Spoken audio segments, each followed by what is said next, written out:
Hello and a warm welcome to all our viewers in Nigeria and around the world to a new cycle on Global Television, coming to you live from the nation's capital, Abuja. I am Uyi Agumofwebe, reminding our viewers that DSTV on 365 and free to air on Night Consult. President Bola Tinubu has signed into law the bill establishing the North Central Development Commission, NCDC. President of the Senate, Godswill Akpabio, announced the signing of the bill during a session in the Senate chamber, stating that the president has also assented to the North Central Development Commission Establishment Bill 2024 in order to bring development to the grassroots. The federal government has unveiled the National Broadband Alliance, a new initiative aimed at transforming the nation's digital infrastructure and boosting connectivity across the country. The initiative was unveiled in Lagos by Minister of Communications, Innovation and Digital Economy, Bosu Tijani, who was represented by the Executive Vice Chairman of the Nigerian Communications Commission, Aminu Maida. In his address, Tijani stated that the National Broadband Alliance would significantly enhance broadband penetration, which has grown from just 6% in 2015 to approximately 42% as of October 2024. Chairman of the Independent National Electoral Commission, INEC, Professor Mahmood Yakubu, has urged members of civil society to show more interest in monitoring primary elections of political parties, emphasizing the need for continued collaboration to ensure a credible and transparent electoral process in the country. Professor Yakubu stated this at the Commission's first regular consultative meeting with civil society organizations at its headquarters in Abuja. Global Television's Edika Michael was there for us. Professor Yakubu highlighted the importance of monitoring report of civil society in which actionable recommendations have been drawn to improve the subsequent exercises. To be as interested in party primaries as you are actively engaged in the monitoring of the secondary election conducted by INEC. After all, only the candidates nominated by the political parties are placed on the ballot for citizens to vote for on election day. From your monitoring reports as accredited election observers, you have consistently expressed concern over vote buying at polling units during elections. INEC chairman also provided an update on the upcoming Anambra State governorship elections scheduled for November 8, 2025. He mentioned that the commission had released a timetable for the election in October 2024, noting that party primaries will begin on March 20, 2025 to conclude on April 10, 2025. As required by law, the notice of election was published on 13th November 2024. That is 360 days before the date fixed for the election, scheduled to hold on the 8th of November 2025. The next activity is the conduct of party primaries, which begins next month. All political parties interested in fielding candidates for the election shall commence their primaries on 20th March 2025 and end 3 weeks later on 10th April 2025. The Commission's preparations for the election is an item on the agenda for this meeting. In his response, Ezenwa Nwagu of Partners for Electoral Reforms, representing civil society organizations, decried the participation of party leaders in vote buying during elections, a practice he stated undermines the legitimacy of elections, and called on security agencies and the media to intensify efforts to curtail the menace of vote buying at the general elections, and that perpetuated by the politicians will need the collective effort of not just civil society, but the security agencies and the media. And we will, as we have already started doing, continue to beam searchlights on the activities of politicians, their political parties, and their candidates in any elections. We want to implore INEC to, if possible, ensure that the level of preparedness that was put into organizing the Ondo election that will up the ante for Anambra. In fulfilling their responsibilities, the Commission also hinted at schedule of activities for the area council election in the Federal Capital Territory, in which election will be conducted on Saturday, 21st February 2026. Edika Michael reporting for Global TV News. Edika Michael reporting from INEC headquarters in Abuja for us. INEC court has acquitted Fani Kayode of forgery case. The Special Offences Court sitting in Lagos acquitted and discharged former Minister of Aviation Femi Kayode of medical forgery charges brought against him by the Economic and Financial Crimes Commission, EFCC. Justice Olubunmi Abike Fadigbe, while delivering a ruling on the no-case submission filed by Fani Kayode's counsel, held that the prosecution failed to establish a prima facie case against him. As a result, the court ruled that the former minister had no case to answer regarding the allegations. The success of any government and constituted authority can only be fulfilled if subordinates align themselves with the vision and aspirations of the leadership. This is the call at a special Thanksgiving Mass organized by a mother of Benue State Governor Mama Martina Alia for all appointees under Governor Hyacinth Alia's administration, held at the Chapel of Grace Government House in Makurdi. Correspondent Felicity Inderen was there for Global Television, and here is her report. Of the governor noted that the Thanksgiving Mass is a gesture of profound gratitude to God for his continued guidance and protection for all appointees in the administration of Governor Alia for their tireless dedication to the progress and development of the state.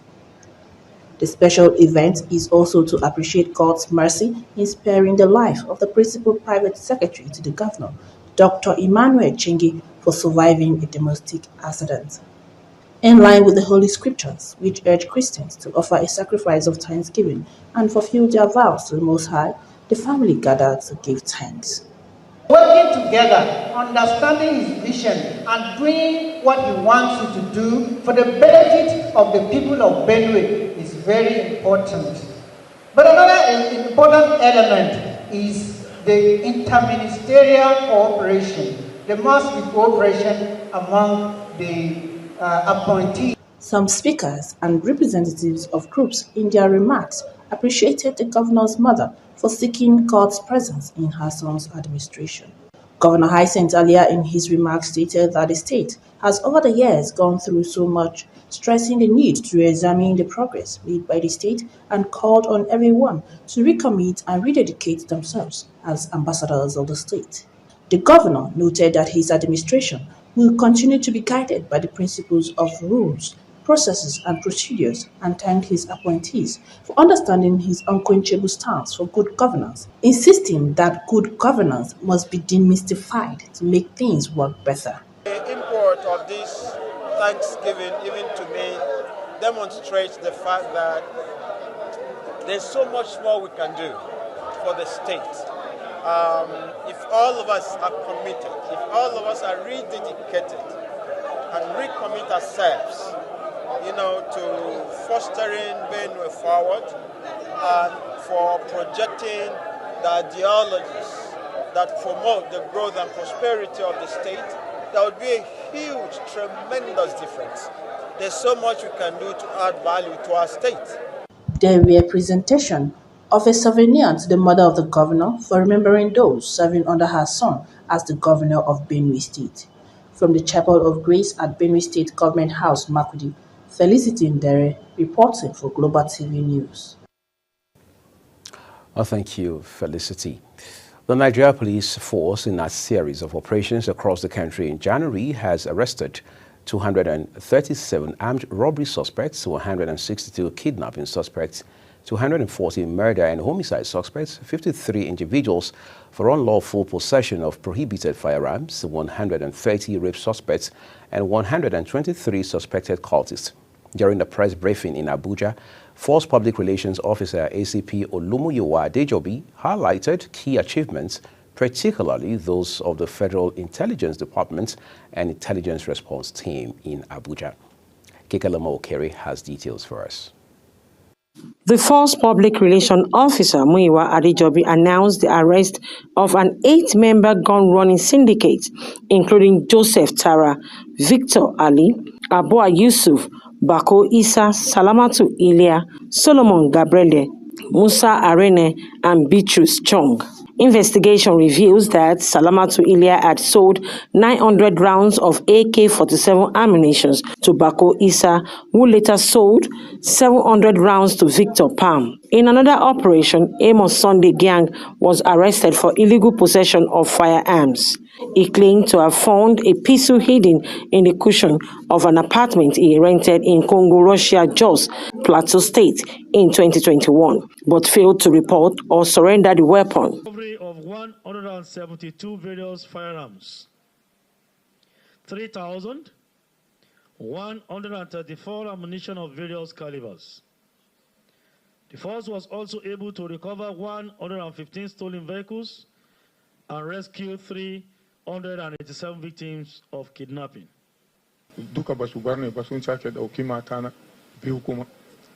He said he was kidnapped twice. That was his reason to harm himself with AK-47. To harm himself with AK-47 rifle. Okay, who? Said since he got the rifle, that kidnappers have not visited him since. Who told? I'm arrested because I gave Baku Isa ammunition to sell. You gave him ammunition to sell for you? Yes, sir. Now that you have been arrested, yes, sir, what message do you have to tell other women like you? I don't want us to interrogate you so much. Okay. As a woman, as a mother. You have children? Yes, sir. How many children do you have? One daughter. One daughter? Yes, sir. Another girl? Yes, so what message do you have for women like you? I regret this thing, honestly.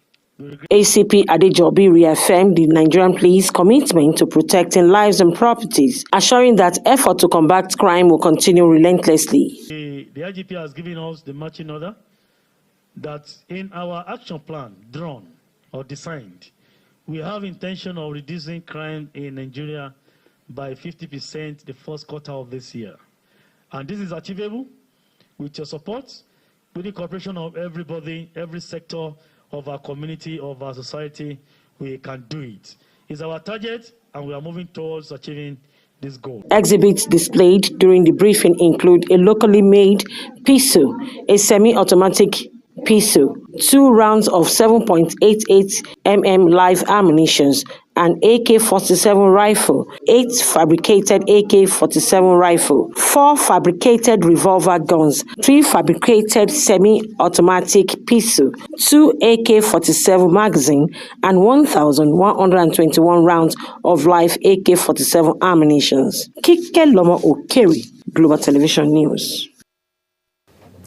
A quite disturbing story right there, but Global Television will continue to spotlight efforts being made by the Nigeria Police and other security agencies at busting these sort of crimes.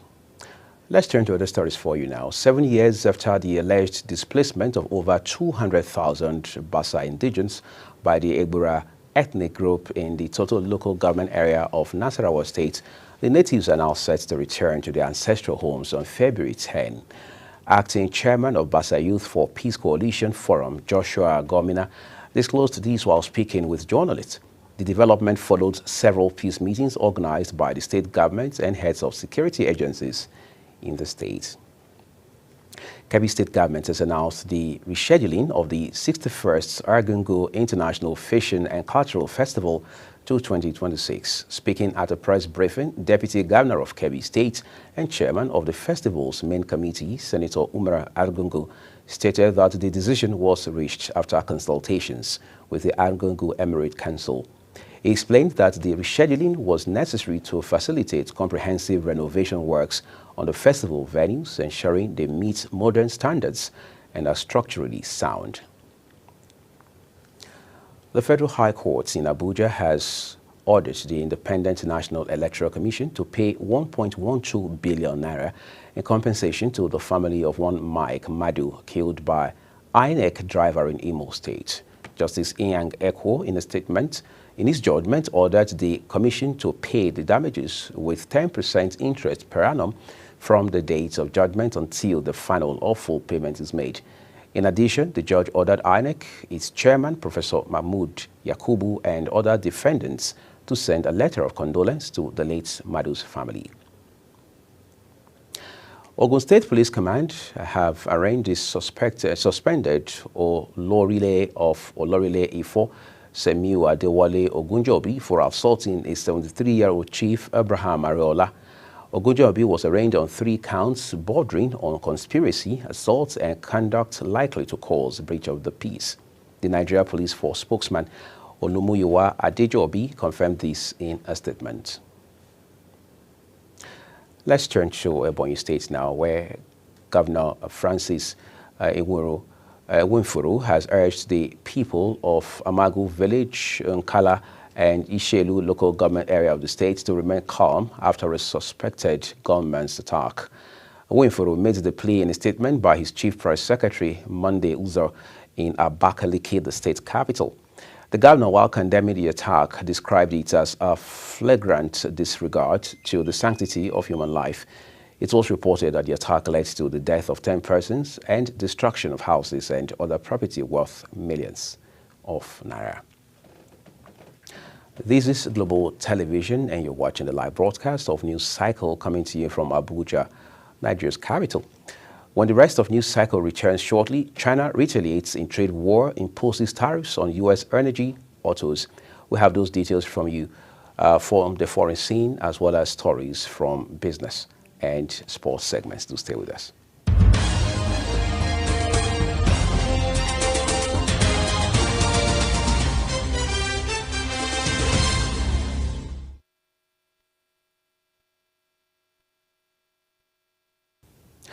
Thank you for staying with us, everyone. We begin the second part of our news broadcast with business, where the Nigeria Labour Congress has suspended its planned nationwide protest against the recent 50% hike in telecom tariffs approved by the federal government.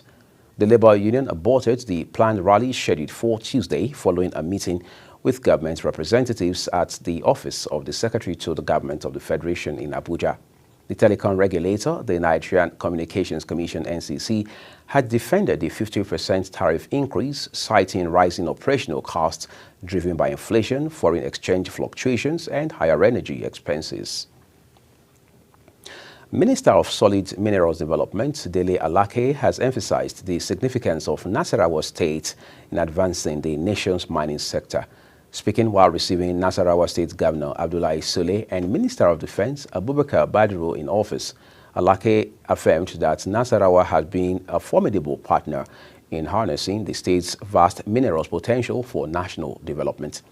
Our business correspondent Kikelamo Okere has details.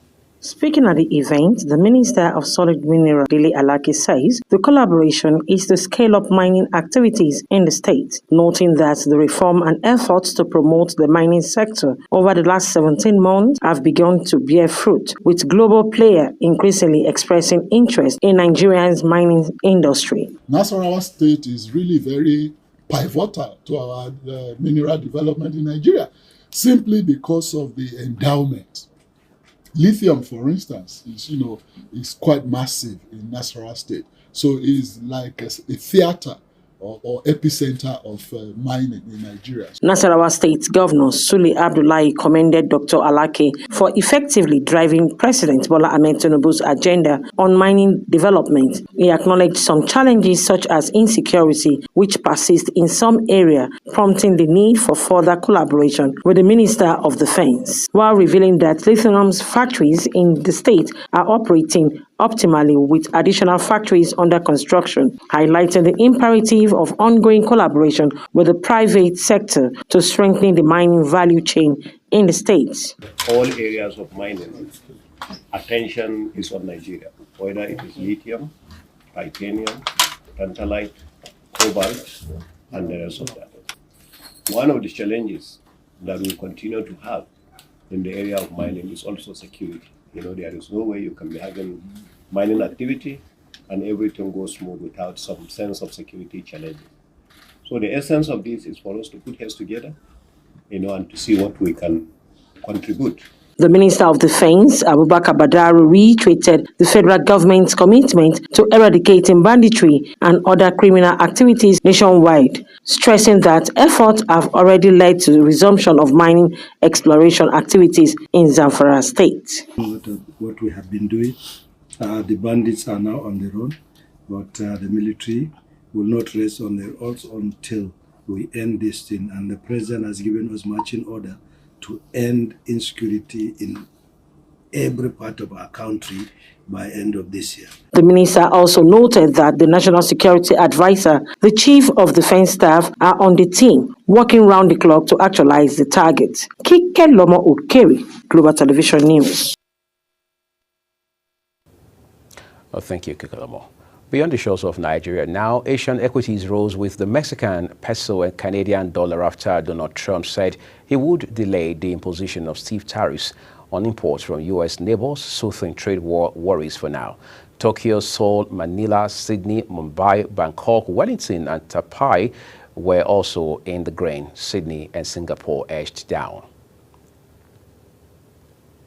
Let's stay in Asia now. China says it would impose tariffs on imports of U.S. energy, vehicles and equipment, firing a return salvo in an escalating trade war between the world's two biggest economies.